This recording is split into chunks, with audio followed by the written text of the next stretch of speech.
Praise the Lord. We welcome you all in the precious name of our Lord and Savior, Jesus Christ, and those who are listening online too. We welcome you. 1 Corinthians 3rd chapter 17th verse says like this: For the temple of God is holy, which temple you are. For the temple of God is holy, which temple you are. So, let us worship Him with His holiness and His righteousness. Let us ask God, Lord, lead us unto your holiness, which you expect. Let us close our eyes and commit ourselves and seek His presence. Let us concentrate and worship Him. Let us ask God, Lord, let your name be glorified. Let us praise God wholeheartedly.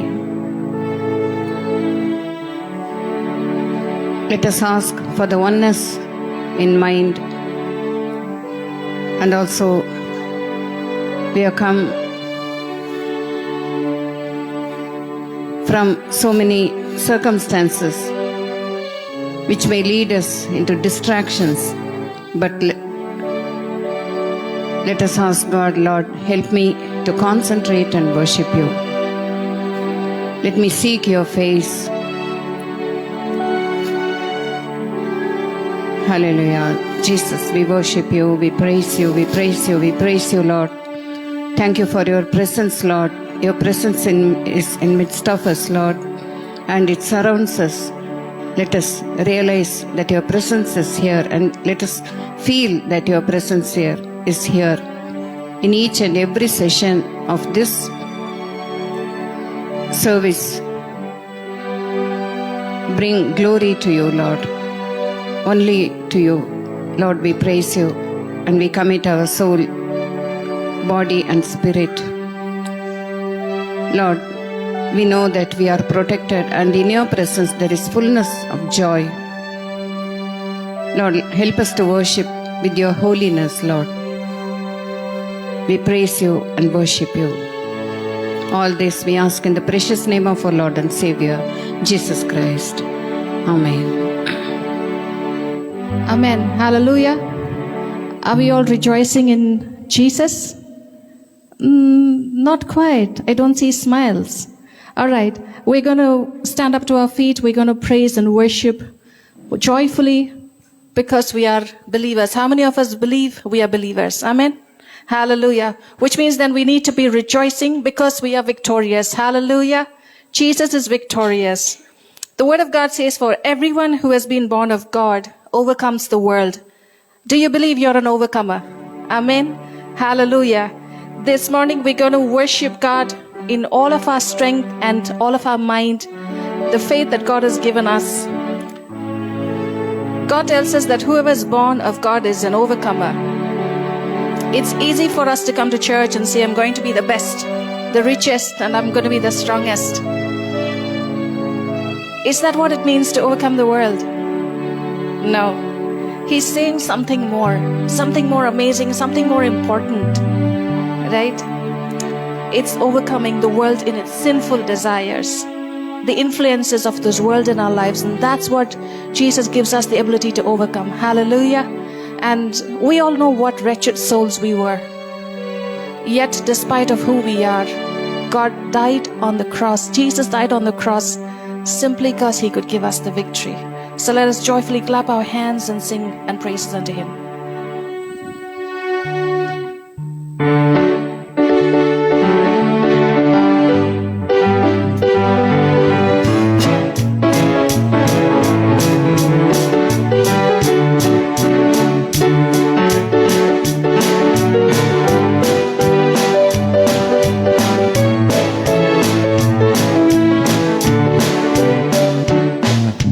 I heard an old story, how a Savior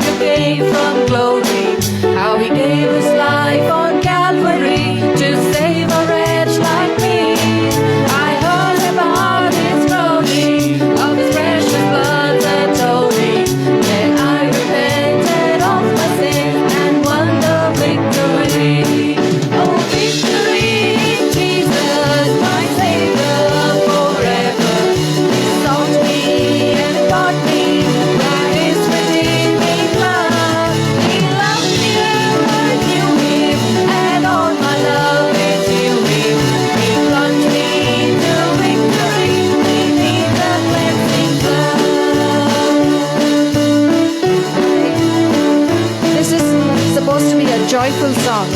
We all said that we are all joyful, we are all cheerful. Let us all clap our hands and again from the first, let's go to the first verse and again say, we are victorious in Him. Our stories have been changed because God is in our lives. He has saved us, He has redeemed us. He has made us stand on firm ground. Today, He's enabled us to bring praises in the place of mourning, in the place of where we had doubt. God has given us His victory, His faith to stand firm, to face the future. Hallelujah.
We glorify your name, magnify your name. We all seek a place to rest, to seek protection, to seek peace when our hearts are troubled. In the worldly sense, we might run to people whom we trust. We might run to our family, to our friends, putting our trust in them. But as Christians, as believers, we all know there's a place where we could run to. We could run to His mercy seat. Amen. Was there ever a moment when you were denied something as you were growing up? Probably a parent or one of your elders told you that you could not have the candy or the toy that you wanted. From the moment that we can touch and see, taste and feel, we know what it means to want something, what it means to meet our limitations. We all find ourselves faced with the power of those limitations every day. It reminds us that we often need something beyond our own strength, beyond our capability to make it through each day. Spiritually, it's this especially true because the Bible reminds us that on our own we are slaves to our sin and shame, and that we cannot find peace with God. But through the cross, however, all these limitations are suddenly lifted. Amen. Through the cross, life triumphs over death. Amen. Through the cross, the Christian is set free from the bondage of sin. Through the cross, we are made righteous in Christ. What gift that is, the biggest gift that we could receive from God. Paul writes, we are therefore Christ's ambassadors, as though God were making his appeal through us. He says, we implore you on Christ's behalf, be reconciled to God. God made him who had no sin to be sin for us, so that in him we might become the righteousness of God. Amen. This morning, God has given us the victory. God has given us the redemption. His resurrected power is here in our midst. And if you're seeking something in this world, if you're seeking for peace, if you're seeking for freedom, if you're seeking for deliverance, if you're seeking for your bondages to be broken, for your chains to be broken, remember there's a mercy seat that you could run to. That is where you will have your peace, where the streams of grace flow deep and wide. And that's the place that we could take respite in.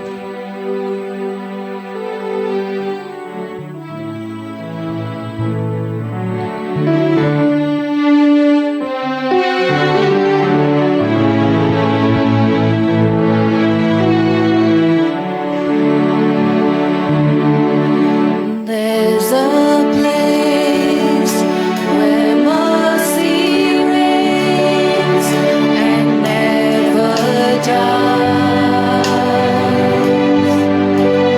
There's a place where streams of grace flow deep and wide, where all the love I've ever found comes like a flood, comes flowing down. At the cross, I surrender my life. I'm in awe of you. I'm in awe of you. Where your love and grace and my sin washed white, I owe to you. I owe to you, Jesus.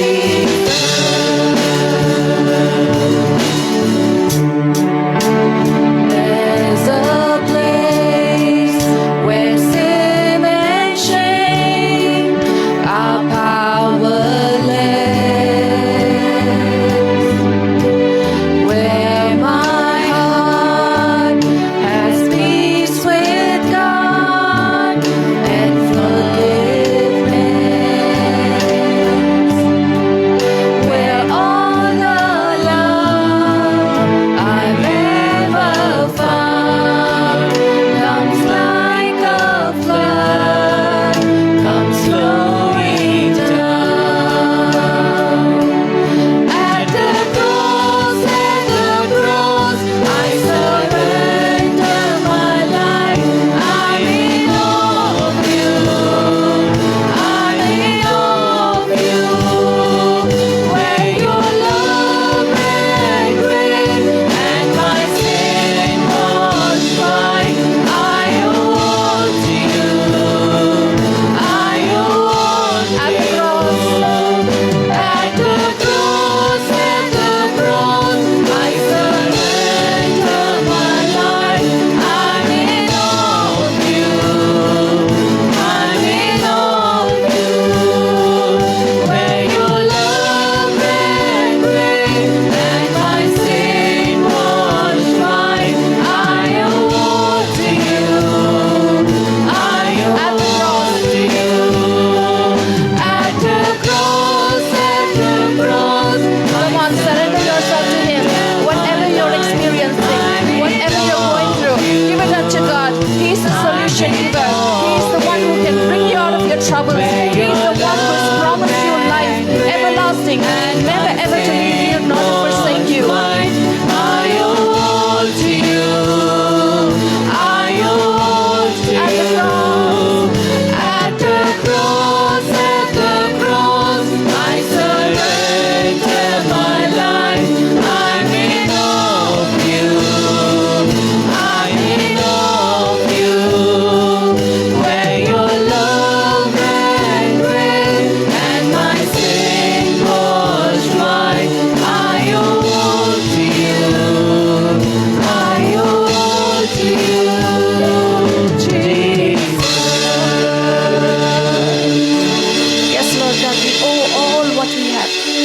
all what we are.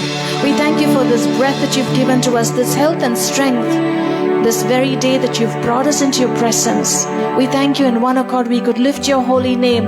We could magnify and glorify your name. God, work in our hearts, work in our lives, Lord God. We allow you to work in our lives. We allow you to reign king over our lives. Whatever situations, oh Father, we are facing in this world, we know that you've promised us that you will be with us, that you'll hold us by your right hand. You would carry us through, you'd sustain us. You've never failed, Lord God. If you've brought us this far, you're faithful enough to bring us through unto eternity, until the day of your coming, until the day that we would be with you. God, we ask that you'd strengthen us yet more. Give us the faith yet more, Lord God. Father, that we would stand firm in you, rooted not to be shaken. That you would, Lord God, do your mighty miracles and wonders and signs through your children. Use us, Lord God. Use us in your kingdom, to bring light, to bring hope, to bring the love, oh Father, that you've given to us. We thank you. We thank you. We magnify you. We glorify your name. We adore you, Jesus. We thank you. Hallelujah. ప్రేమ కలిగిన మా ప్రియ పరలోకపు తండ్రి, మీ యొక్క సన్నిధిలో చేరి మిమ్మలను ఆత్మతో సత్యముతో ఆరాధించుటకు మమ్మలను జ్ఞాపకము చేసుకోనండి. నాయన, మీ యొక్క కృపను జ్ఞాపకం చేసుకోనండి. We humble in your presence, O Lord. Give us your grace. In mighty name of Jesus we pray. ఈరోజు ఆరాధన నిమిత్తమై ఒక 2 పాటలు. మొదటి పాట సంఘము అనే ఒక పాట పాడుతూ ఉన్నాం. దేవుని కృపను బట్టి, క్రీస్తు యొక్క ప్రేమను బట్టి మనము ఆయన సంఘములో ఒక వ్యక్తులంగా, ఆయన సంఘంలో ఒక భాగంగా మనము చేర్చబడి ఉన్నాం. ప్రకటన గ్రంథం 21వ అధ్యాయంలో మనకు స్పష్టమవుతా ఉన్నది. ఆ యొక్క సంఘము దేవుని గొర్రెపిల్ల వధువు వలె దేవుని కృపతో, ప్రకాశముతో నిండి ఉన్నది. పేతురు 3వ అధ్యాయము 2వ పేతురులో రాస్తా ఉన్నాడు. ఆ యొక్క నూతన భూమి, నూతన ఆకాశము కొరకు ఎదురు చూచుచున్న మనము ఆయన సన్నిధిలో నిందారహితులుగా జీవించడానికి మనం ప్రయత్నం చేయాలని ఆయన రాస్తా ఉన్నాడు. అదేవిధంగా పౌలు కొరింథీలకు రాసిన మొదటి పత్రిక 5వ అధ్యాయంలో చాలా పరిశుద్ధమైన జీవితం మనలో కలిగి ఉండాలని ఆయన వివరిస్తూ ఉన్నాడు. మొదటి కొరింథీ 5వ అధ్యాయంలో మీలో నుంచి ఆ యొక్క పులియని పిండిని తీసివేయుడి అని ఆయన స్పష్టంగా వ్రాయిచున్నాడు. మనం ఆ విధంగా పరిశుద్ధముగా జీవించాలని, దేవుని సంఘములో మనము ఆయనను గణపరచాలని ఆయన ఉద్దేశమై ఉన్నది. మనము ఆయన రక్తం చేత కొనబడిన వారము కాబట్టి మన యొక్క బాధ్యతంగా మనం పరిశుద్ధముగా, నిష్కలంకముగా, నిందారహితులముగా ఆయన సన్నిధిలో నివసించాలనేది ఆయన యొక్క ఆకాంక్ష. ఈ యొక్క పాటలో అదే సారాంశం. ఎంతో సౌందర్యముగా దేవుని మహిమతో నిండి ఉన్న ఆ యొక్క వధువు గురించి వ్రాయబడి, దేవుని రాక కొరకు మనము సిద్ధపడాలని, ఆయన యొక్క పరిశుద్ధ రక్తములో మనము కడగబడి, ఆయన పరిశుద్ధ రక్తములో కడగబడిన ఆ యొక్క ప్రశస్త వస్త్రములు ధరించుకొని మనము ఆయన ఎదుర్కొనుటకు సిద్ధముగా ఉన్నామా అనేది ఈ యొక్క పాటలోని సారాంశం. సో ఈ యొక్క పాటను పాడదాం. In this song it's talking about the second coming of our Lord Jesus Christ and the preparedness of the bride to meet the Lord. It talks about how the church is filled with the glory of God in Revelation chapter 21. We see in 2 Peter chapter 3 that we should keep every effort to be spotless and blameless and to be in peace with our Lord, so that we be going to meet our Lord and look forward for the new creation, that is new heaven and the new earth. In 1 Corinthians chapter 5, Paul talks about very strongly about get rid of the yeast within you. So we are responsible to be like this. And he also talks about Christ as our Passover lamb sacrificed, and his precious blood is available with us so that we cleanse our clothes and be ready to meet him. We are not purchased with some things, but we are bought with the precious blood of our Lord Jesus Christ, the Passover lamb sacrificed for us. Remembering this, we sing this song and get prepared to meet our Lord when the trumpet blows in his second coming. O Sangama, Sarvangama, Paralokapu Rajapu Pratibhimbama, O church, you are like the reflection of the kingdom of God. యేసయ్యను ఎదుర్కొనుటకు నీతిని అలంకరించుకొని నీ సిద్ధపడుమా. To meet your Lord be prepared with the righteous cloth of the Christ. That is a song we are going to sing.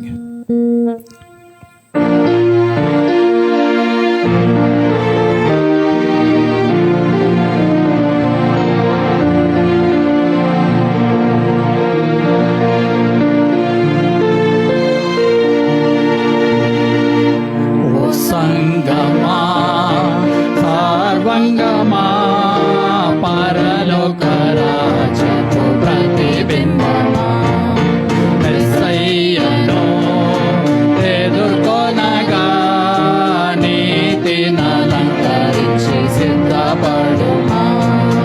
ఓ సంగమా వినుమా, క్రీస్తే నిన్ను ప్రేమించెనని తన ప్రాణాలర్పించెనని స్వస్థపరచెని దోషముగా ముడుత కళంకము లేనిదిగా మహిమాయుక్తంబుగా నిలువగోరే యేసుడు, మహిమాయుక్తంబుగా నిలువగోరే యేసుడు సహింతువా తీర్పునాడు.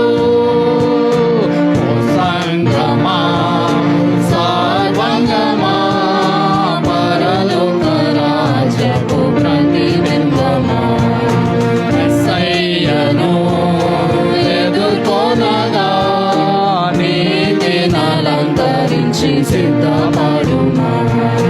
ఓ సంగమా వినుమా, చీకటిలో నుండి వెలుగునకు, లోకములో నుండి వెలుపలకు శ్రీకర గుణాతిశయములను ప్రకటించుటకే పిలిచెనని గుర్తించుచుంటివా, క్రియలను కంటివా, గుర్తించుచుంటివా, క్రియలను కంటివా, సజీవముగనున్నావా. ఓ సంగమా సర్వంగమా పరలోక రాజ్యపు ప్రతిబింబమా మెస్సయ్యను ఎదుర్కొనగా నీతిని అలంకరించి సిద్ధపడుమా. ఓ సంగమా వినుమా, చల్లగనైన వేసగను ఉండిన నీకది మేలగును. నులివేచని స్థితి నీకుంటే బయటకు వేయబడేదవేమో. నీ మనస్సు మార్చుకో, తొలి ప్రేమ కూర్చుకో, నీ మనస్సు మార్చుకో, తొలి ప్రేమ కూర్చుకో, ఆసక్తితో రక్షణ నొందు. ఓ సంగమా సర్వంగమా పరలోక రాజ్యపు ప్రతిబింబమా మెస్సయ్యను ఎదుర్కొనగా నీతిని అలంకరించి సిద్ధపడుమా. ఓ సంగమా వినుమా, కడ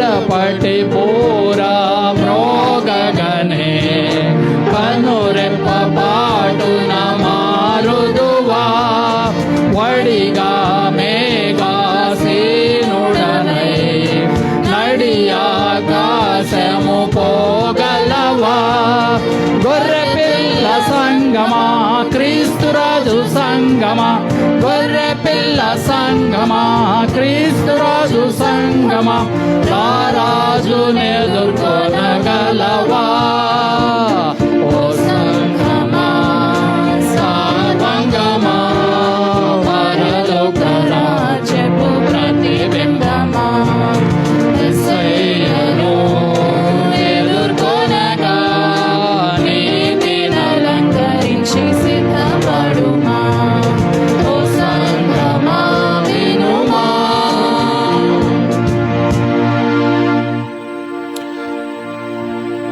ఎఫెసీయులకు రాసిన పత్రికలో పౌలు చాలా స్పష్టంగా ఒక మంచి మాట చెప్తా ఉన్నాడు. ప్రభువునందు మీరు బలవంతులైయుడి. Ephesians chapter 6, we receive a wonderful word. Says like this: Be strong in the Lord and mighty in His power. మీరు ప్రభువునందు బలవంతులైయుడి. ఆ తర్వాత ఆయన ఆ యొక్క వివరిస్తూ ఆ యొక్క ప్రభు ఆయన మన యొక్క ఆ సర్వాంగ కవచము గురించి చాలా వివరణ చెప్తా చివరిలో అంటా ఉన్నాడు, ప్రార్థన చేయుడి, ఆత్మయందు ప్రార్థన చేయుడి.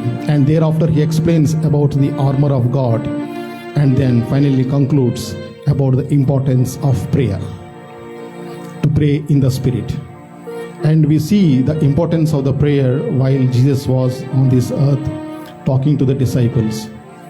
Be prayerful always lest you enter into the temptation. మన యొక్క శోధనలో పడిపోకుండా మనం ఎల్లప్పుడూ ప్రార్థన చేయించి ఉండాలి అనేది ఒక అంశం. It is very easy to sing this song that we wanted to pray and learners teach us how to pray, but actual praying is a very difficult task because we are not focusing much on our God while doing this. మన ఇక పాట పాడటం చాలా తేలిగ్గా ఉంటుంది, కానీ ప్రార్థన చేయటానికి అనేకమైన ఆటంకాలు వచ్చే అవకాశాలు ఉంటాయి. అయితే ఈ ఆటంకాలు రాకుండా we require the armor of God.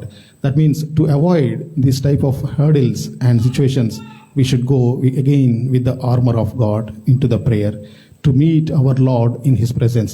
ఆయన సన్నిధిలో ఆయనతో ప్రార్థించుటకు మనం వెళ్ళాలి. The very important aspect of the prayer is to show our dependence on God. మన యొక్క ప్రార్థనలో చాలా ప్రాముఖ్యమైన అంశం ఏంటంటే మన యొక్క దేవుని మీద ఆధారపడుట అనే ఒక అంశాన్ని మనం చూపిస్తూ ఉన్నాం. కాబట్టి మనం ప్రార్థన చేయుట మరవకూడదు. Sometimes our temptations, we think, we have overcome these temptations long before and we may neglect. But be careful, brothers and sisters, the same temptation may we befall and we should always pray to come out of such and overcome. కొన్నిసార్లు మనకు పాత జీవితంలో ఈ యొక్క శోధనలు మనం చాలా తేలిగ్గా ఎదుర్కొన్నాం అనే ఒక అంశం మనకు అనిపిస్తూ ఉంటుంది. కానీ అదే శోధనలో మనం పడిపోయే అవకాశం ఉంది. కాబట్టి మనం ప్రార్థనలో నిలకడగా ఉండాలి. We have to pray earnestly. ఆయన ఎంతో ఆ యొక్క ప్రార్థన ఉన్నప్పుడే మనం ఆయనలో బలం గలం. కాబట్టి దేవునిలో, క్రీస్తులో, ప్రభువులో మనం బలముగా ఉండాలని ఈ యొక్క పాట పాడుదాం. అందుకని శిష్యులు అడిగారు, ప్రభువా ప్రార్థించుట మాకు నేర్పు. That's why disciples asked, teach us to pray. And then Jesus gave this lesson of how to pray. అప్పుడు ప్రభు ఆ యొక్క పాఠం నేర్పించాడు ఏ విధంగా ప్రార్థించాలనేది. And he never said if you pray, but he said when you pray. ఆయన మనం ప్రార్థించినప్పుడు అని చెప్పలేదు, కానీ ప్రార్థన ఎంతో ప్రాముఖ్యమని ప్రార్థించినప్పుడల్లా ఏ విధంగా ప్రార్థన చేయించాడో చెప్పారు. So will sing this song, ప్రార్థన వినిడి పావనుడా మాకు ప్రార్థించుట నేర్పుమయ. Lord, teach us how to pray. Let's sing this song.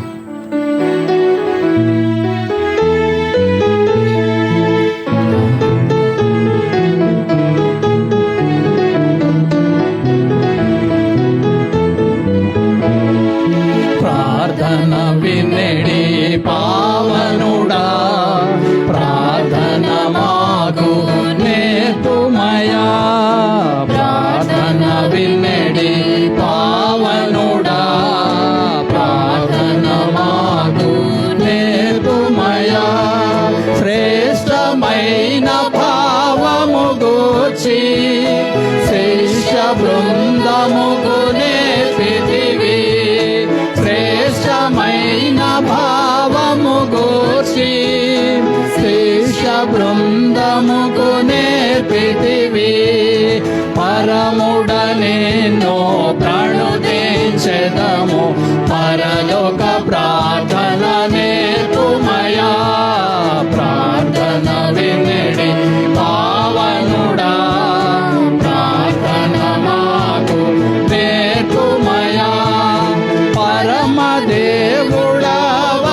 తెలిసి కరములెత్తి చెండగా మోచి పరమదేవుడవని తెలిసి కరములెత్తి చెండగా మోచి శిరమును వంచి సరిగను వేడిన సుందరి ప్రార్థన నేర్పుమయా ప్రార్థన వినిడి పావనుడా ప్రార్థన మాకు నేర్పుమయా దిన దినంబు చేసిన సేవా దైవ చిత్తముకు సరిపోవా దిన దినంబు చేసిన సేవా దైవ చిత్తముకు సరిపోవా దీనుడవయ్యో నిడముగా కొండను చేసిన ప్రార్థన నేర్పుమయా ప్రార్థన వినిడి పావనుడా ప్రార్థన మాకు నేర్పుమయా శత్రుమూక నిన్ను చుట్టుకొని సిలువ పైన నిన్ను చంపగను శత్రుమూక నిన్ను చుట్టుకొని సిలువ పైన నిన్ను చంపగను శాంతముతోని శత్రుల ప్రోగను సలిపిన ప్రార్థన నేర్పుమయా ప్రార్థన వినిడి పావనుడా ప్రార్థన మాకు నేర్పుమయా ప్రేమ కలిగిన మా ప్రియ పరలోకపు తండ్రి, పరిశుద్ధమైన దేవ, మీకు స్తోత్రములు. నాయన మీకు సన్నిధిలో నిష్కలంకముగాను నిందారహితులముగాను నాయన మీతో సమాధాన పడిన వారముగాను ఉండుటకు మమ్మల్ని జ్ఞాపకం చేసుకోనండి. నాయన ఇది కేవలము మీ యొక్క పరిశుద్ధ రక్తము ద్వారా నాయన మాకు అనుగ్రహింపబడిన పాప క్షమాపణ, నాయన మీ యొక్క పరిశుద్ధ రక్తము ద్వారా మాకు అనుగ్రహింపబడిన ఆ యొక్క కడుగుదల బట్టి అని మీ యొక్క సన్నిధిలో ఒప్పుకొనుచున్నాం. మీ యొక్క సన్నిధిలో దీనులమై నాయన మీ యొక్క సన్నిధిలో నమస్కరించి నాయన మమ్మల్ని వేడుకొంచున్నాం. నాయన మీకే మా యొక్క స్తుతి ఆరాధన సమర్పించుకొంచున్నాం. నాయన మీరే నాయన మమ్మల్ని రక్షించారని మీకు వందనములు చెల్లించుకొంచున్నాం. నాయన మీరు జీవము గల దేవుడు అని, నాయన మా రక్షకుడు అని నాయన మీకు వందనములు చెల్లించుకొంచున్నాం. నాయన మీరు త్వరగా రానై ఉన్నారు. నాయన మీరు వచ్చినప్పుడు సిగ్గులేని ముఖములతో మిమ్మల్ని ఎదుర్కొనుటకు నాయన మమ్మల్ని మేము సిద్ధపరచుకున్నట్టు కావలసిన కృపను దయచేయమని వేడుకొంచున్నాం. ఈ సమయంలో మీకే మా యొక్క స్తుతి ఆరాధన సమర్పించుకుంటూ యేసు నామమున వేడుకొంచున్నాము తండ్రి. ఆమేన్. Glory be to the name of the Lord. ప్రభు నామమునకు మహిమ కలుగును గాక. Every Sunday you come here with an expectation. ప్రతి ఆదివారం నాడు ఇక్కడ మనము ఏదో ఒక ఇది నేర్చుకుందాము అనే ఉత్సాహంతో మనం వస్తూ ఉన్నాము. We come here with a sense of responsibility. మనము ఒక బాధ్యతగా మనం ఇక్కడికి వస్తూ ఉన్నాము. But at the same time we also have expectations. అదే సమయంలో మేము కూడా కొన్ని విషయాలు ఆశిస్తున్నాము. Because the same Lord who is speaking to you also has to speak to us. ఎందుకనగా మీతో మాట్లాడుతున్నటువంటి ఆ ప్రభు మాతో కూడా మాట్లాడుతూ ఉన్నాడు. So the time of worship also is a time where the Lord speaks. కనుక ఆరాధన సమయంలో కూడాను ప్రభు మనతో మాట్లాడుతూ ఉంటారు. The time of the word also is a time when the Lord speaks to us. అలాగే వాక్యము ధ్యానించినప్పుడు కూడాను ప్రభు మనతో మాట్లాడుతూ ఉంటారు. The time of Bible reading also is from God.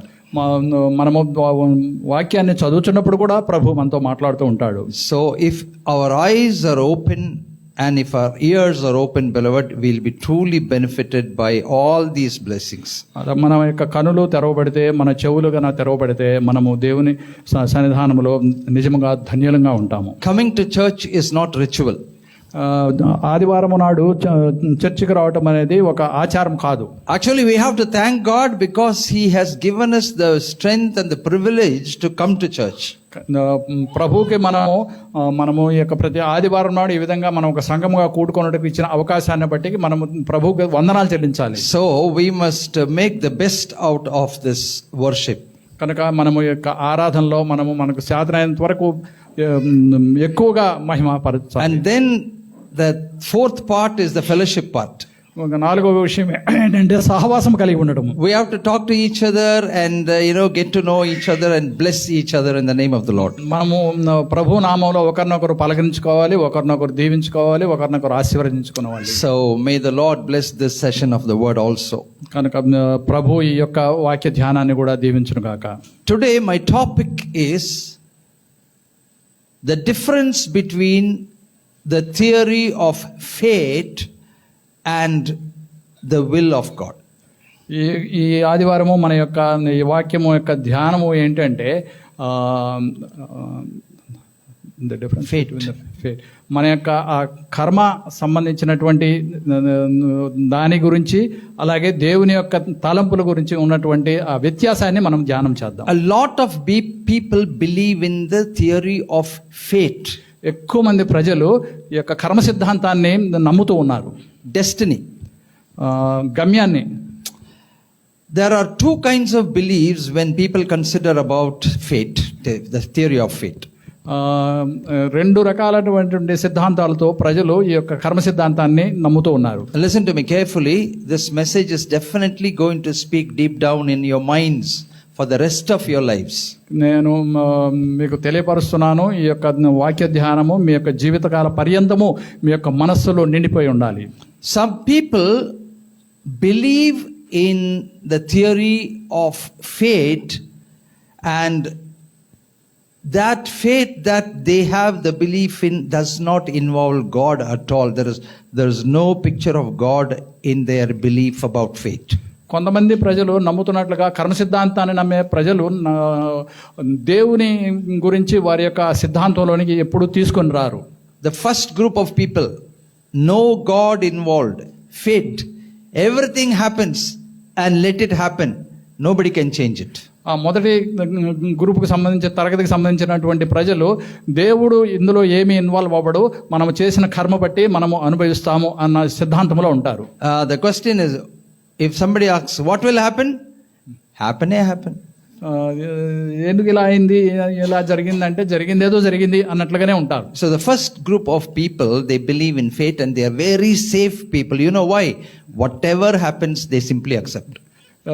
ఈ తరగతికి సంబంధించినటువంటి వారు కర్మ సిద్ధాంతాన్ని అనుసరిస్తూ వారు చాలా హ్యాపీగా ఉంటారు, ఎందుకంటే ఏది జరిగినా జరుగుతుంది అన్నట్లుగా ఉంటారు. Today you have rava upma, fate, they will eat.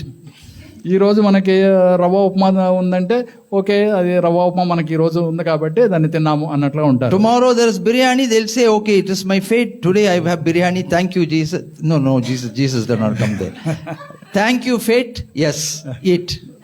రేపటి దినము బిర్యానీ దొరికితే ఓకే, దీన్ని బట్టి నాకు బిర్యానీ దొరికింది అన్న తృప్తితో ఉంటారు. So if any one of you sitting here is in that theory, for you today my preaching is fate. మీరు అటువంటి సిద్ధాంతంలో మీరు ఎవరైనా ఇక్కడ ఉన్నట్లుగా అయితే ఈ దినము నా యొక్క వాక్య ధ్యానము నా కర్మ. My coming inside this church is fate and this pastor preaching also is fate. నేను ఈ యొక్క ఆలయంలోనికి రావటము, ఈ యొక్క వాక్యాన్ని పాస్టర్ గా నేను అందించడం కూడా నా కర్మ కింద మారుతుంది. So that one kind of people, I tell you, they are very very happy people, because anything that happens, they don't have to think about anything, they don't have to pray, they don't have to have faith, they don't have to have vision. They are very clear cut free people. Whatever happens, they simply take it. Today they are here, yes. Tomorrow they are there, yes. For everything, yes. There is no anticipation, expectation, there is no prayer, there is no supplication, nothing. ఈ మొదటి తరగతి సంబంధించినటువంటి ప్రజలు వారు ప్రార్థన చేయరు, వారు ఏ విధమైనటువంటి బాధలు కూడా పడరు, ఏది జరిగినా కానీ ఇది జరగాల్సి ఉంది కాబట్టే జరిగింది అన్నట్లుగా వారు తృప్తిపడి అలాగే జీవిస్తూ ఉంటారు. And the second group of people also believe in a fate, but they call it destiny, and they believe that God has already planned everything and you can't change. God is involved. God only has put the path and make them walk in that path, and nothing can change. So whatever comes, I'll accept, because God has already prepared for me. I can't say anything. I can't change anything. That kind of a people, the second group. ఈ రెండవ తరగతికి సంబంధించినటువంటి ప్రజలు కర్మ సిద్ధాంతాన్ని నమ్ముతారు, కానీ ఈ కర్మ సిద్ధాంతం అంతా దేవుని దగ్గర నుంచే వచ్చింది. ఆయన దాన్ని మనకి ఈ విధంగా రాసి పెట్టి ఉన్నాడు కాబట్టి దాని ప్రకారం మనము వెళ్లాల్సిందే. దీన్ని మనం తప్పించుకొనలేము. దేవుడు ఏది ఇస్తే దాన్ని మనము ఎదుర్కొని అలా ముందుకు వెళ్ళిపోవాల్సిందే అన్నట్లుగా ఉంటారు. In Tamil they say Thalai Vidhi. That means God has already written it here. Now people say, no, God has already written it here. నా తలరాత ఇది, దేవుడు దీని మీద ఇక్కడ నా నుదుటి మీద ఇది రాశాడు కాబట్టి దీన్ని నేను తప్పించుకోలేను అన్నట్లుగా ఉంటారు. My husband already God written, nothing I can do about it. Accept it. కాబట్టి నా భర్త గురించి నాకు ఇక్కడ రాసి పెట్టాడు కాబట్టి నేను దాన్ని అనుభవించాల్సిందే అన్నట్లుగా ఉంటారు. My wife can't do anything about it. Accept it. నా భార్య గురించి నాకు ఇక్కడ రాసి పెట్టాడు కాబట్టి నేను ఇంకా ఆమెతో అనుభవించాల్సిందే అన్నట్లుగా ఉంటారు. They believe in a fate theory that God has already written and so nothing can change, even God will not change. That kind of a belief. వీరు కర్మ సిద్ధాంతాన్ని నమ్ముతారు, కానీ ఇది దేవుడు రాసిందే కాబట్టి దీన్ని దేవుడు కూడా మార్చలేడు, దీని ప్రకారం మనం పోవాల్సిందే అన్న యొక్క సిద్ధాంతంలో ఉంటారు. For one moment you think about yourself, if you are living in that theory, you will not care about a lot of things. You will not worry about a lot of things. You don't have to involve in a lot of things. You are free actually, because whatever happens, God has already decided. Let me go through that.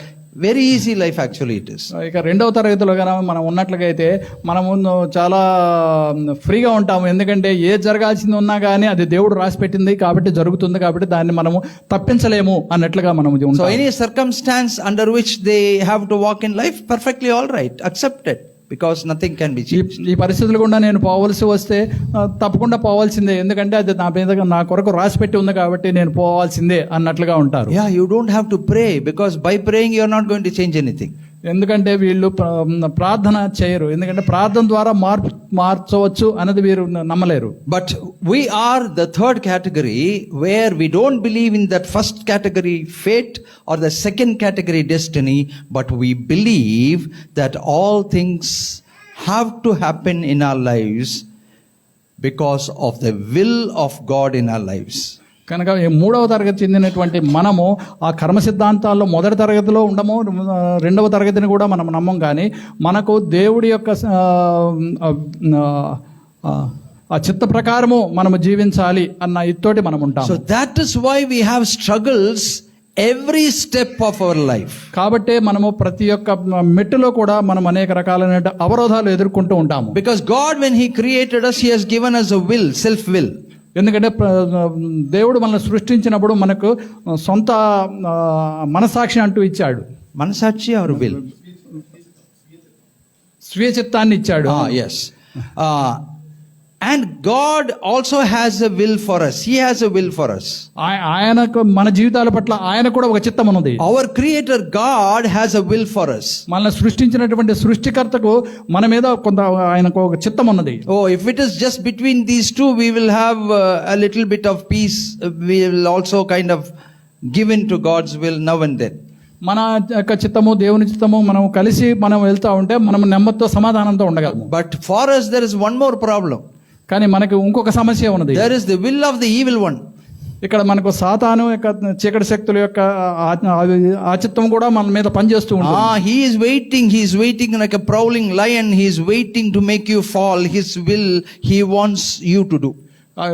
గర్జించు సింహం వలె వాడు ఎదురు చూస్తూ మనల్ని పడగొడటానికి ప్రయత్నం చేస్తూ ఉంటాడు. So we are actually struggling between these three wills.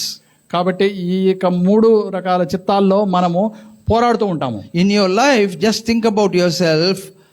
How much of your self will is dominating in your life? Whatever you think you want to do, whatever you want to get, you pray and you try to get it. Whatever you want to do, whatever you expect to do, you go about working for it. మన యొక్క జీవితాల్లో మనము మన స్వీయ చిత్తాన్ని చేసుకుంటానికి మనము ప్రయత్నం చేస్తూ ఉంటాము. That struggle is inside all of us. కనుక ఈ విధమైనటువంటి పోరాటము మన అందరిలో ఉంటుంది. Don't think that standing here we are angels. ఇక్కడ నుంచున్నాం కాబట్టి మేము ఏదో దేవదూతలం అని మీరు అనుకోనక్కర్లేదు. We also have this struggle. ఇక్కడ ఉన్నటువంటి మాకు కూడా అటువంటి పోరాటం ఉన్నది. Between what we have to do for ourselves, our expectations, and then resigning ourselves into God's will. ముందు మన చిత్తము చేసుకుంటూ అలాగే దేవుని చిత్తానికి మనల్ని అప్పగించుకుంటాం అనేది ఇక్కడ ఒక పోరాటంగా మనకు కనబడుతుంది. And we are also able to realize that Satan is trying to impose his will upon our lives and take us away from the faith. అలాగే సాతాను వాడి యొక్క చిత్తాన్ని మన జీవితాల్లో చేయడం కొరకు వాడు ఎదురు చూస్తూ మనల్ని పడగొడడానికి ప్రయత్నం చేస్తూ ఉంటాడు. That is why very often you end up doing things that you will never ever want in your life that you will do.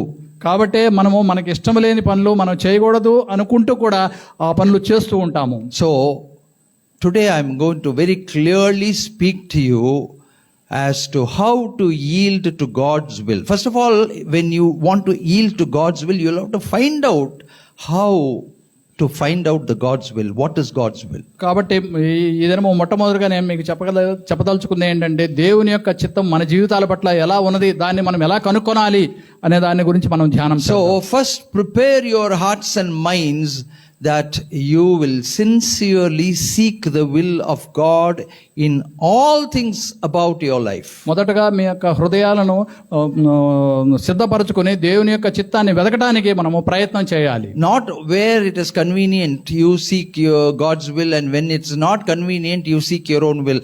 That kind of a double life is dangerous. నీకు ఇష్టమైతే దేవుని చిత్తము ప్రకారం నడుచుకుంటూ, అలాగే ఒకవేళ దేవుని చిత్తము ఇష్టం కాకపోతే నీ చిత్త ప్రకారం నడుచుకుంటాం అనేది చాలా ప్రమాదకరమైనటువంటి జీవితం. You and I can never give in to the faith theory or the destiny theory, because we are the children of God, created by Him for His purpose, and so we need to yield to the Creator's will.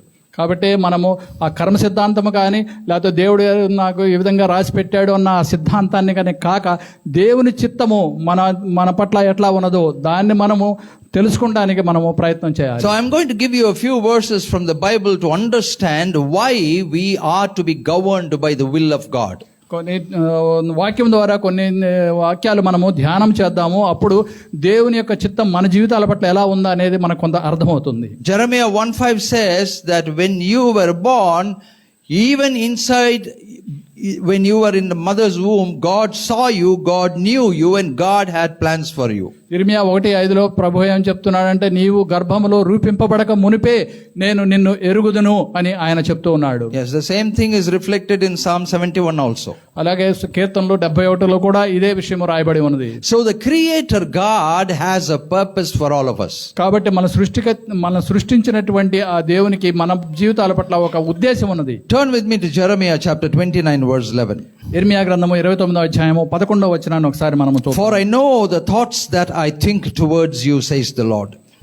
నేను మిమ్మును గూర్చి ఉద్దేశించిన సంగతులను నేను ఎరుగుదును. Thoughts of peace and not of evil, to give you a future and a hope.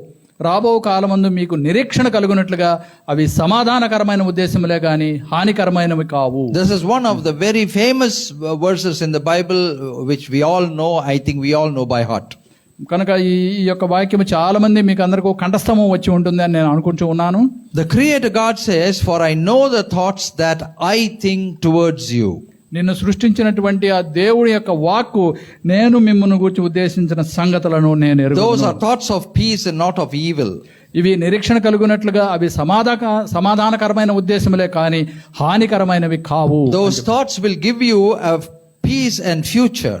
ఇవి మీకు సమాధానంగా కరమైనటువంటి ఉద్దేశంతో మీకు నిరీక్షణ కలగజేస్తాయి. So immediately he says, and then you will call upon me and go and pray to me and I will listen to you.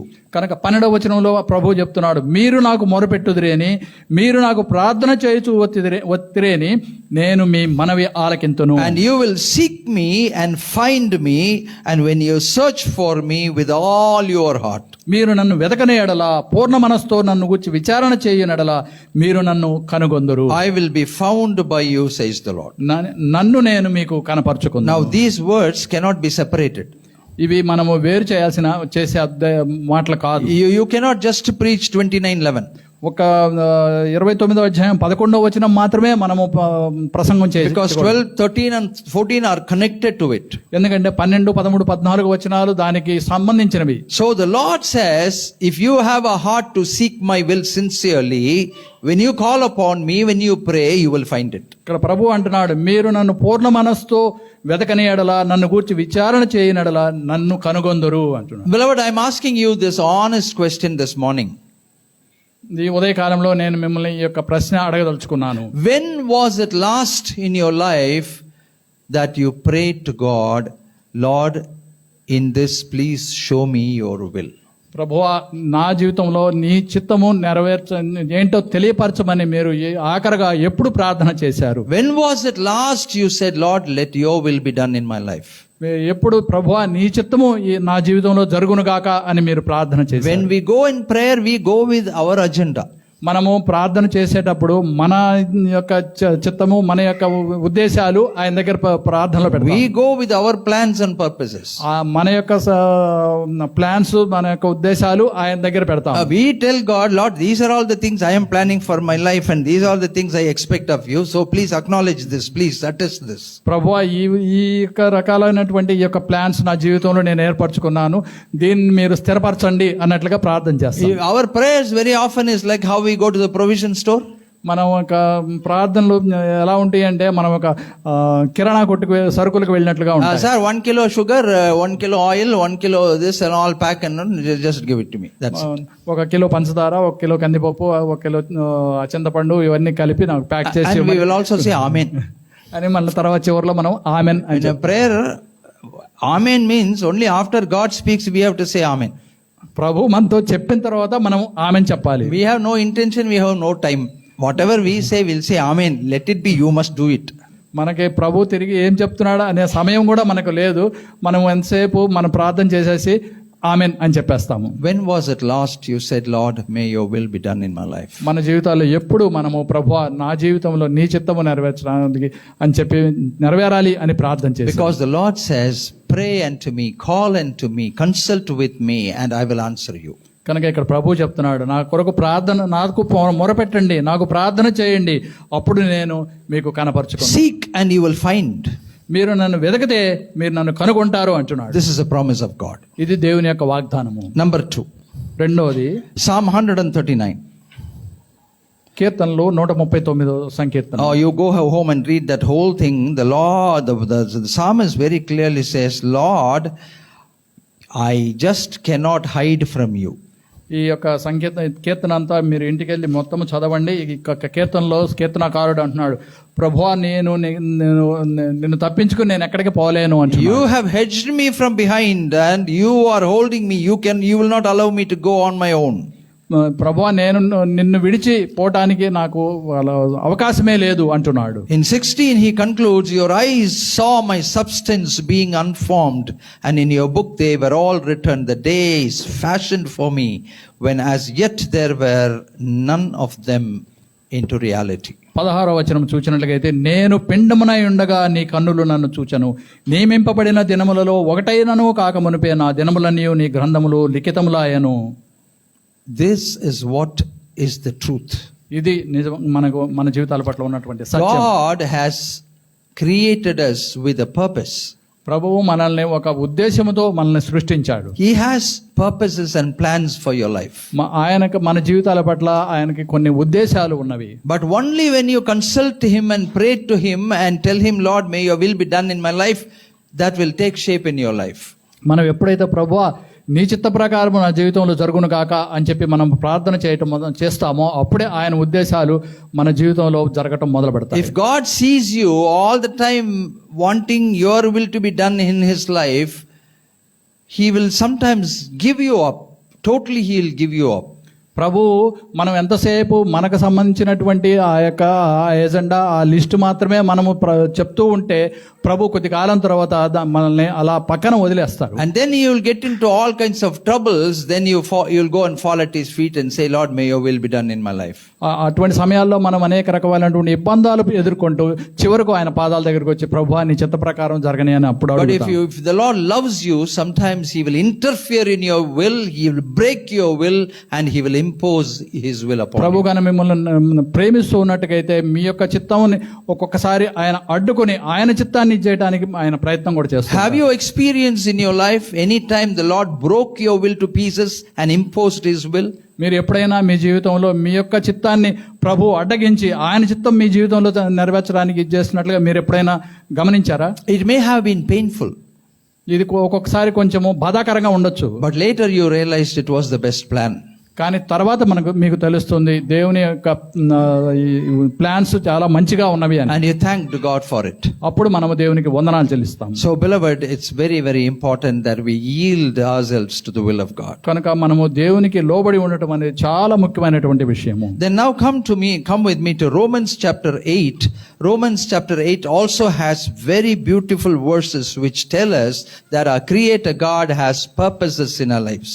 రోమీయులకు రాసిన పత్రిక 8వ అధ్యాయం 28వ వచనంలో మన జీవితాల పట్ల దేవునికి ఉన్నటువంటి ఉద్దేశాలు చక్కగా రాయబడి ఉన్నవి. Romans 8:28, which again is a very familiar verse for all of us, says, and we know that all things work together for good to those who love God and to those who are called according to his purpose.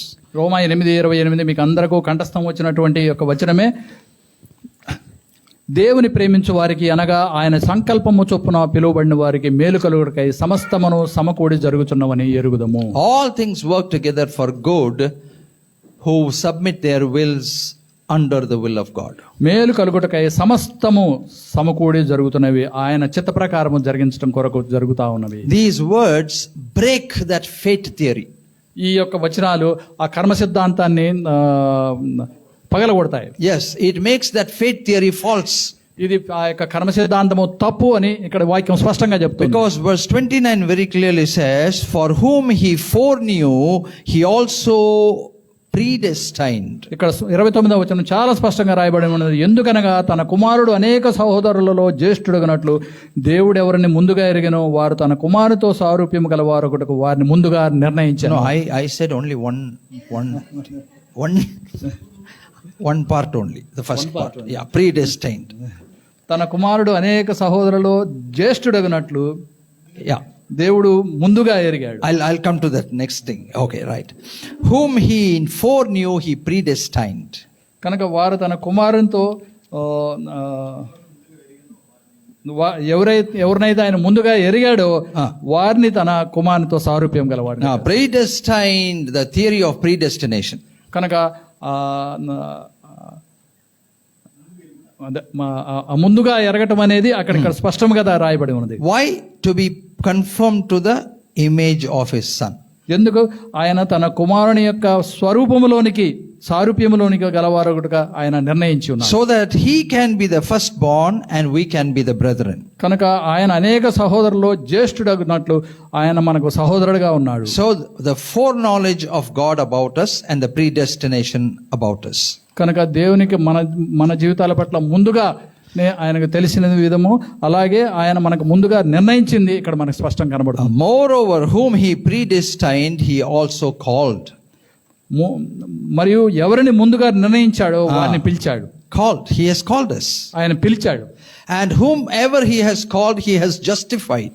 ఆయన ఎవరిని పిలిచారో వారిని నీతిమంతులుగా తీర్చాడు. And whomever he has justified, he has also glorified. ఆయన ఎవరిని నీతిమంతులుగా తీర్చారో వారిని మహిమపరిచాడు. So what can we say?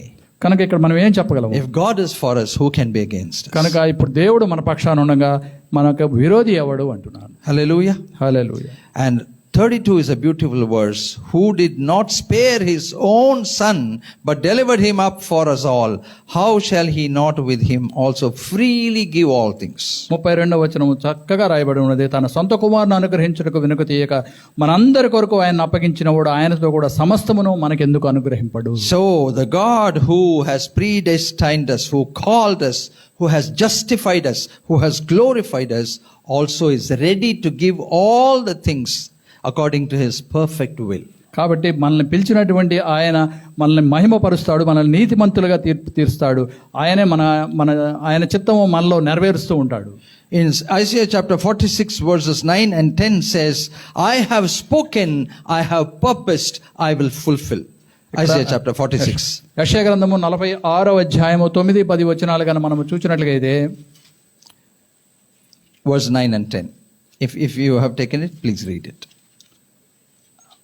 యెషయా గ్రంథము 46వ అధ్యాయము 9-10 వచనాలు. Yeah. చాలా పూర్వమున జరిగిన వాటిని జ్ఞాపకము చేసుకొనుడి. దేవుడును నేనే, మరి ఏ దేవుడును లేడు. నేను దేవుడను, నన్ను పోలిన వాడెవడునూ లేడు. నా ఆలోచన నిలుచుననియు నా చిత్తమంతయు నెరవేర్చుకునేదననియు చెప్పుచు ఆది నుండి నేనే కలుగుబో వాటిని తెలియజేయుచున్నాను. పూర్వకాలం నుండి నేనే ఇంకా జరగని వాటిని తెలియజేయుచున్నాను. Yes. The Lord very clearly says, I have uttered and I will make it come to pass. కనుక ప్రభు ఇక్కడ స్పష్టంగా చెప్తున్నాడు, నేనే కలుగుబోయే వాటిని తెలియజేస్తున్నాను, నేనే వాటిని చేస్తున్నాను అని చెప్తున్నాను. I have purposed, I have decided, and I will make it come to pass. కనుక నాకు ఒక ఉద్దేశం ఉన్నది, నేను దీనిని మీకు త్వరగా జరగటానికి నేను ఇచ్చేస్తాను. I have spoken and so I will bring it to pass. కాబట్టి నేను దీని గురించి చెప్పి ఉన్నాను కాబట్టి ఇది తప్పకుండా జరుగుతుంది. Yes, my counsel will stand. నా యొక్క ఆలోచన నిలబడుతుంది. And I will do all that pleases me. కనుక నాకు ఏది ఇష్టమో దాన్ని నేను నెరవేరుస్తూ ఉంటాను. Amen. Amen. A God who has purpose in our lives. కనుక ప్రభువుకి మన జీవితాల పట్ల ఒక ఉద్దేశం ఉంది. Psalm 57:2 says, our God will fulfill all the purposes in our lives. కీర్తన గ్రంథము 57వ అధ్యాయము 2వ వచనం కనుక మనం చూసినట్లయితే, Psalm 57:2. 57వ అధ్యాయము 2వ వచనము, The Lord will fulfill all that concerns me. That's what, మహోన్నతుడైన దేవునికి నా కార్యము సఫలము చేయు దేవునికి నేను మొరపెట్టుచున్నాను. yeah. I'll read it. I will cry out to the God Most High, to Him who performs all things for me. మహోన్నతుడైన దేవునికి నా కార్యము సఫలము చేయు దేవునికే నేను మొరపెట్టుచున్నాను. God who will fulfill everything that He has purposed for me in my life. కనుక దేవునికి మన పట్ల మన జీవితాల పట్ల ఉన్నటువంటి ప్రతి ఉద్దేశము ఆయన నెరవేరుస్తాడు. That is why, beloved, we have to consult the will of God. అందుకొరకే మనము దేవుని యొక్క చిత్తాన్ని మనము తెలుసుకోవడానికి ప్రయత్నం చేయాలి. Now let me tell you why people don't consult the will of God, or don't give importance to the word of God, or don't seek the will of God. కనుక ప్రజలు ఎందుకని దేవుని యొక్క చిత్తాన్ని తెలుసుకోవడానికి ప్రయత్నము చేయలేదు అనే దాని గురించి మనం కొంచెం ఆలోచిద్దాం. The first reason is, if anyone is living in sin, they will not have the ability or the interest in seeking the will of God. మొట్టమొదటగా ఎవరైనా పాపములో గన నిలిచి ఉన్నట్లుగైతే దేవుని చిత్తాన్ని తెలుసుకోవడానికి ప్రయత్నం చేయరు. If you are living in sin, God's will not be revealed to you. కనుక మనము పాపములోనే జీవిస్తూ ఉన్నట్లుగైతే దేవుని చిత్తము మన జీవితాల పట్ల మనకు And you also తెలియపరచబడదు. won't care. మనము దాని గురించి పెద్దగా పట్టించుకోవడం So కూడా. that is the first reason. అది మొదటి సంగతి. Second reason is, there is no excitement or joy in God. రెండవ సంగతి ఏంటి అంటే, దేవునిలో మనము ఆనందించలేకపోతూ ఉంటాం. All spiritual things are only rituals. ఈ యొక్క ఆత్మ సంబంధమైనటువంటి ఈ విషయాలన్నీ ఆచారముగా చేస్తూ ఉన్నాము. 2 minutes morning prayer, ఉదయకాల ప్రార్థన 2 నిమిషాలు, 2 minutes night prayer, రాత్రికాల ప్రార్థన 2 నిమిషాలు, Sunday for the sake of coming to church, come sit and go, that's it. ఆదివారము చర్చికి రావాలి కాబట్టి వచ్చి కాసేపు కూర్చొని వెళ్ళిపోతున్నాము. There is no joy, there is no excitement. మనము దేవునిలో మనం ఆనందించడం లేదు. This is the second reason. ఇది రెండవ కారణంగా కనబడుతుంది. The third reason is doing things as duty. Spiritual things all duty. మూడవ కారణం ఏంటంటే, ఈ యొక్క ఆత్మ సంబంధమైన ఇవన్నీ కూడా ఒక బాధ్యతగా ఉంటుంది. Stand when everybody stands, sit when everybody sits. అందరూ లేచి నుంచినప్పుడు మనము నుంచుందాము, అందరూ కూర్చున్నప్పుడు మనము The కూర్చుందాము. moment pastor gives the benediction, so much of relief. Pastor గారు ఆశీర్వాదం ఇచ్చిన వెంటనే అమ్మయ్య ఈ వారము ఆరాధన అయిపోయింది అన్నట్లుగా ఉంటున్నా. If he is speaking 5 minutes more, you look at the watch and you look at him, you look at his watch and you look at him like that, tell him, why are you a dragging man? ఒక 5 నిమిషాలు ఆలస్యం అయితే చేతి గడియారం వైపు చూస్తూ ముఖం వైపు చూస్తూ ఉంటారు, ఇంకా సమయం అయిపోతుంది అన్నట్లుగా. That's doing things as duty. ఇవన్నీ ఒక బాధ్యతగా మనం ఏదో చేసుకుంటూ పోతూ ఉన్నాము. And the fourth reason is, you have no personal interest or taste in God. నాలుగవ కారణం ఏంటంటే మన స్వయముగా మనము దేవుని యొక్క చిత్తములో మనం రుచి You చూడలేకపోవడం. know, the peace of God, the joy of the Holy Spirit, nothing is there. మనము దేవుని యొక్క సమాధానము, పరిశుద్ధాత్మ యొక్క ఆనందము మన జీవితాల్లో మనం Like any worldly man, you are also doing the same thing, you know, a routine. లోక సంబంధమైన వాళ్ళు చేస్తున్నట్లుగా మనము కూడా అది ఒక రొటీన్ లాగా చేస్తూ ఉంటాం. And there is no special grace upon the person. కాబట్టి ఆయన ఒక ఆ కృప అనేది మనలో లేకుండా పోతుంది. Now, the very important reason, the fifth reason, you are frustrated and you feel stuck in life. ఐదవ ముఖ్యమైనటువంటి కారణం ఏంటంటే మన పరిస్థితులకు మనము ఇరుక్కుని పోయి వాటిలో మనము నిరుత్సాహంతో ఉంటున్నాం. You are stuck, your throat is, you know, being squeezed. You feel like that the life is squeezing your throat. మన యొక్క గొంతు అలా బిగించబడింది అన్నట్లుగా మనము అలా నిరుత్సాహంలో ఉంటున్నాం. Your eyes are bulging out. మన యొక్క కళ్ళు అలా బయటకు వచ్చినట్లుగా You ఉంటున్నాం. get stuck in life. You can't do anything about it. You are not able to come out of that, and you feel so frustrated all the time. మన జీవితంలో మనం ఒక చోట ఇరుక్కుని పోయి దీనిలో నుంచి నేను బయటపడలేను అన్న యొక్క నిరుత్సాహంలో మనం ముందుకు Yeah, ఉంటాం. why did I join this job? Why did I come into this? Why did I marry this person? Why? All kinds of why questions. ఎంతసేపు నేను ఈ ఉద్యోగంలోనికి ఎందుకు వచ్చాను, నేను వీళ్ళని ఎందుకు పెళ్లి చేసుకున్నాను, ఈ విధమైనటువంటి దీనిలోనే ఎంతసేపు ఎందుకు అన్న ప్రశ్నలతోనే ఉండిపోతున్నాం. You want to spit, but you are not able to spit. మనం ఉమ్మేయాలనుకుంటాం కానీ దాన్ని కూడా మనం వేయలేకపోతున్నాం. You want to chew, but you are not able to chew.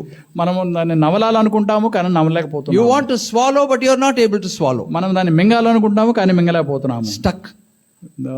ఇరుక్కుని పోయి ఉన్నాం. And that brings in frustration in life. అది మనల్ని ఒక నిరుత్సాహంలోనికి తీసుకొని వస్తుంది. And you are not able to seek the will of God. అప్పుడు మనము దేవుని యొక్క చిత్తాన్ని మనము ఎరగడానికి ప్రయత్నం చేయాలి. Finally, you have no direction in life. చివరగా మనము ఒక No guidance about future. భవిష్యత్తు గురించి ఒక నిర్ణయం లేకుండా ఉంటాము. Very, you know, blinded. You are not able to see where you are going. You have just given up just like that. మనము అంధులులాగా మనము మన జీవితాల పట్ల ఏం జరుగుతుంది అనేది మనము తెలియకుండా అలా గుడివారిలాగా వెళ్తూ ఉంటాం. The word of God says, where there is no vision, people perish. వాక్యం ఏమని చెప్తుందంటే దర్శనము లేకుండా ఉంటే ప్రజలు నశిస్తారు అని చెప్తుంది. Yes, you have absolutely no direction as to what you have to do or where you are going and what is going to happen in your life. కాబట్టి మన జీవితంలో మనము ఎక్కడికి వెళ్తున్నాము, ఏ విధంగా వెళ్తున్నాము అనేది మనము స్పష్టంగా మనం ఒక దర్శనం కలిగి ఉండాలి. Blindfolded. మనము గుడ్డివారుగా ఉండకూడదు. These are the reasons why people can't seek the will of God, beloved. ఈ కారణాల వల్ల ప్రజలు దేవుని యొక్క చిత్తాన్ని ఎరగడానికి ప్రయత్నం చేయరు. Now I'm going to give you some understanding as to how to seek the will of God. Even if you are stuck and frustrated and you have no direction, you have no interest. Now, how to seek the will of God? How can we seek the will of God? మీరు ఒకవేళ ఇటువంటి పరిస్థితులు ఇరుక్కున్నప్పటికీ, నిరుత్సాహంలో ఉన్నప్పటికీ దేవుని యొక్క చిత్తం ఎలా తెలుసుకోవాలి అనే దాని గురించి మీకు కొన్ని విషయాలు చెప్తాను. Take time and go into a solitude, retreat with God. మీరు ఒంటరిగా దేవుని దగ్గరికి వెళ్ళి ఆయనతో సమయం గడపండి. Keep everything out, your job, your laptop, everything keep out. Go into your room with the Bible. Read the word and start praying, and not just your 2-minute prayer inside the room. Spend at least half a day, one day, without the mobile phone, without your laptop, inside the room. Only you and God. Solitude retreat, because you have to seek the will of God. గదిలోనికి ఒంటరిగా వెళ్ళి తలుపు వేసుకుని ఏ విధమైన ల్యాప్టాప్లు, ఫోన్లు ఏమీ లేకుండా దేవుని వాక్యాన్ని మీరు చేతపట్టుకుని దేవుని వాక్యాన్ని ధ్యానిస్తూ నాకు సమయము అరగంట 2 అని కాదు, ప్రభు మీతో మాట్లాడే వరకు మీరు ఆ వాక్యాన్ని ధ్యానిస్తూ ఉండండి. Confess your sins. మీ యొక్క పాపాలను అక్కడ ఒప్పుకోనండి. And now and then take the Bible and read the word. మధ్య వాక్యాన్ని తీసి మీరు ధ్యానం చేస్తా ఉండండి. You will be surprised. The Lord will give you the right word. మీరు ఆశ్చర్యపోతారు. ప్రభువు మీకు సరైనటువంటి వాక్యాన్ని మీకు చూపిస్తాడు. So that is number 1. అది మొదటి విషయము. Increase in prayer, increase in reading the word. మీరు ప్రార్థనా సమయాన్ని అలాగే దేవుని వాక్యాన్ని చదివే సమయాన్ని మీరు పెంచుకుంటా హెచ్చించుకుంటా పోవాలి. The second possibility is God has given you gifts. He has given you a lot of strengths and you must utilize for the kingdom. ఆయన మీకు అనేక తలాంతులను ఇచ్చి ఉన్నాడు. వాటిని మీరు ఆయన రాజ్యానికి ఉపయోగపడటానికి మీరు వాటిని వాడాలి. Involve, participate, give your gifts for the glory of God. మీరు దేవుడు మీకు ఇచ్చినటువంటి తలాంతులను దేవుని యొక్క మహిమ కొరకు వాడటానికి మీరు ముందుకు రావాలి. Don't be a number in the church. చర్చిలో మీరు ఒక నెంబర్గా ఒక సంఖ్యగా మాత్రం ఉంటాను. You must be a member of the church. మీరు చర్చిలో సభ్యులుగా ఉండవచ్చు. The church does not need numbers. కానీ సంఘం అనేది సభ్యుల యొక్క లెక్క ప్రకారం ఉండదు. Church needs members. సంఘం అనేది సభ్యుల యొక్క దీని మీద ఆధారపడి ఉంటుంది. You have to involve, you have to participate, you have to give your gifts for God. కనుక మీకు దేవుడు ఇచ్చినటువంటి తలాంతులను మీరు ఉపయోగించాలి. The third point is seek God with a passion. You have to have a passion for God. ఇక మూడో విషయం ఏంటంటే దేవుని వెతుకుతున్నప్పుడు మీకు మీ హృదయంలో ఆ కోరిక కలిగి ఉండాలి. You have a passion for the world. మనము ఈ లోక సంబంధమైనటువంటి అనేక విషయాల మీద మన కోరికలు కలిగి ఉంటాం. The time that you take for makeup. మనం సిద్ధపడటానికి మనము ఎంత సమయం తీసుకుంటాము. So one day I preached about makeup and one person asked, don't you dye your hair? Why you are not talking about that? నేను ఒకసారి ఇలాగే మేకప్ గురించి ఒక ప్రసంగం చేస్తున్నప్పుడు ఒక వ్యక్తి అడిగాడు, నువ్వు తలకు రంగేయడానికి ఎంత సమయం తీసుకున్నావు? All inclusive. అన్ని ఇందులోకి లెక్కలోనికి వస్తాయి. The fashion, you have a fashion, passion for fashion, but you have to have a passion for God. మనం అలాగే మన యొక్క ఈ ఫ్యాషన్కి మనకు ఏ విధమైన కోరికలు కలిగి ఉంటాం, అలాగే దేవుని పట్ల కూడా మనం కోరికలు కలిగి ఉండాలి. Seek the counsel of the Holy Spirit. పరిశుద్ధాత్మని యొక్క ఆలోచన కొరకు మనం వెతకాలి. Trust God and believe that He has plans and purposes for you in your life. దేవుని గురించి ముందు మీరు నమ్మకం కలిగి ఉండాలి. ఆయనకు నా జీవితం పట్ల కొన్ని ఉద్దేశాలు ఉన్నవి అన్న నమ్మకంతో మనం ఉండాలి. Because when God has purposes and plans for your life, He will definitely convey it to you, or else why does He have to have plans and purposes for your life? దేవునికి నీ జీవితం పట్ల కొన్ని ఉద్దేశాలు ఉన్నప్పుడు తప్పకుండా ఆయన నీకు తెలియపరుస్తాడు. లేని యెడల ఆయనకు ఆ ఉద్దేశాలు ఉండే ఉపయోగమే ఉంటుంది. Now I am telling our dear brother, please come to my house tomorrow 10 o'clock. You please come, I have to share something with you. నేను సహోదరుడా రేపు ఉదయం 10 గంటలకు మా ఇంటికి రా, నేను కొన్ని విషయాలు మీతో చర్చించాలి అని చెప్తాను. And so brother comes and sits there with an expectation as to what I am going to share. ఒక సహోదరుడు మా ఇంటికి వచ్చి ఏం చెప్తానా అని చెప్పి వెయిట్ చేస్తూ ఉంటాడు. I give him breakfast and coffee and all that, and then how are you, how is your family, I ask everything, and then I tell now you can leave. వచ్చిన వ్యక్తికి బ్రేక్ఫాస్ట్ అవన్నీ ఇచ్చేసి నీ కుటుంబం ఎలా ఉంది, నీ ఆరోగ్యం ఎలా ఉందని మాట్లాడి నువ్వు వెళ్ళొచ్చు అని చెప్తే ఎలా ఉంటుంది? Now as he is getting ready to leave, he will definitely ask me one question. ఆయన వెళ్లే ముందు తప్పకుండా ఒక ప్రశ్న అడుగుతాడు. Pastor, for what did you ask me to come? Pastor గారు ఎందుకు నన్ను రమ్మన్నారు అని అడుగుతాడు. Reasonable question, right? అది సందర్భమైనటువంటి ప్రశ్న. So when we believe God has purposes and plans for our life, He will certainly share it with us. He will definitely let us know. మీరు మీ జీవితాల పట్ల దేవునికి ఉద్దేశాలు ఉన్నవి అన్న విశ్వాసంతో మీరు ఉంటే ప్రభువు మీకు ఆ విషయం తప్పకుండా తెలియపరుస్తాడు. Now we have to consult God and we have to trust God and we have to wait at His feet to receive those revelations. కాబట్టి మనము ఆయన మనకు తెలియపరిచే వరకు మనము ఎదురు చూడాలి, సమయాన్ని వెచ్చించాలి. He will speak in the language in which we clearly understand. ఆయన మనకు అర్థమైనటువంటి ఆ భాషలోనే మాట్లాడతారు. Beloved, this morning we have to prioritize on the will of God. కనుక ఈ ఉదయ కాలంలో మనము దేవుని చిత్తానికి మొదటిగా మనము ప్రాధాన్యత ఇవ్వాలి. We go about doing just like that. We don't think about God. We have our own inclinations. We have our own purpose. We have our counsel, earthly counsel. People tell us, do this, do this, do this, and then we just go. We don't consult God at all. You will get into trouble. కనుక ఈ లోక సంబంధమైనటువంటి మనము మన యొక్క ఉద్దేశాలు, మన యొక్క చిత్తాన్ని ప్రకారము, అలాగే మన చుట్టూ ఉన్న వారి యొక్క ఆలోచనల ప్రకారం వెళ్ళినప్పుడు మనం తప్పకుండా ప్రమాదంలో పడతాం. Yeah, applying jobs, we just go about doing it and then we ask for God's acknowledgement. మనము ఒక ఉద్యోగానికి చేసినప్పుడు మనం వెళ్ళి ఆ తర్వాత దేవుని యొక్క అక్నాలెడ్జ్మెంట్ అడుగుతున్నాం. Your investments, you just go and do it. Oh, your office person says go and invest in this, you go and invest. Some people say you go there, invest. You don't consult God. నువ్వు పలానా చోటకు వెళ్ళి అక్కడ పొదుపు చెయ్యి, అక్కడ నీకు మంచి లాభాలు వస్తాయని చెప్పినప్పుడు మనం దేవుని చిత్తాన్ని ఏమి అడగకుండా అలాగే మనం వెళ్ళి అక్కడ పొదుపు And చేస్తాం. when your money drowns, you blame God. ఒకవేళ నీ యొక్క నువ్వు పొదుపు చేసిన చోట నీ యొక్క ఆ డబ్బులు ఆగిపోతే Why అప్పుడు Lord, దేవుని why you gave me losses? అప్పుడు మనం దేవుణ్ణి మనము విమర్శించడం మొదలు పెడతాం. We have to be careful. కనుక మనం చాలా జాగ్రత్తగా ఉండాలి. This morning, beloved, prioritize on the will of God for your life. ఈ ఉదయ కాలంలో మన జీవితాల పట్ల దేవుని యొక్క చిత్తాలు తెలుసుకోవడానికి మనము ప్రాధాన్యత ఇవ్వాలి. He is a creator God. ఆయన మనల్ని సృష్టించిన దేవుడు. He is a God who has redeemed us with His precious blood. ఆయన తన స్వరక్తం ద్వారా మనల్ని విమోచించిన దేవుడు. We are created for God to do good works and be part of the kingdom as the inheritance of God. ఆయన రాజ్యంలో మనం మంచి పనులు చేయడానికి మనము సృష్టింపబడిన వారమై ఉన్నాం. His purposes in our lives have to be fulfilled. ఆయన మన జీవితాల పట్ల ఆయన ఉద్దేశాలు తప్పకుండా నెరవేరాలి. God has predestined us, called us, justified us and glorified us, beloved. కనుక ప్రభువు మనల్ని మహిమపరుస్తాడు. ఆయన మనకు నిర్ణయించిన ప్రకారం మనకు జరగడానికి ఏర్పాటు చేస్తాడు. May that purpose of God be fulfilled in our lives.